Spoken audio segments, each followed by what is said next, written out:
کہ آج کل ایک ویڈیو وائرل ہو رہا ہے، بعض ہری پگڑیاں پہنے ہوئے جاہل اور پاگل قسم کے لوگوں کا جھنڈے لیے ہوئے اور پھر عجیب عجیب قسم کی چھتریاں لیے ہوئے، ہری پگڑیاں باندھے ہوئے، کلمہ لا الہ الا اللہ کو بدل کر وہاں پر عبد القادر جیلانی شان اللہ لکھا جا رہا ہے،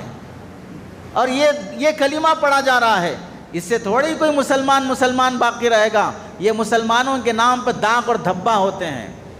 رسول اللہ کلمہ وہ چیز ہے جسے پڑھ کر مسلمان ہوتے ہیں، اور جس کے انکار سے مسلمان کافر ہو جاتا ہے۔ اور اس کلمے کے نام پر بعض وہ لوگ ہیں جو اولیاء کا دامن نہیں تھامیں، اولیاء کا دامن نہیں چھوڑیں گے، ایسی بکواس کرنے والے نالائق اور بدتمیز قسم کے لوگ جنہیں نہ ولی کی شان معلوم ہے، نہ ولی کے کارنامے معلوم ہے، نہ ان اولیاء کے مجاہدے اور قربانیاں معلوم ہیں، ان اولیاء کا نام لے کر صرف اپنا پیٹ پالتے ہیں، اولیاء کا نام لے کر اپنا گھر چلاتے ہیں، اولیاء کا نام لے کر مردوں کے نام پر کھانے کھا کے مرتے ہیں، اور پھر نام اولیاء کا لیتے ہیں۔ کلمے کی تبدیلی کی جائے گی،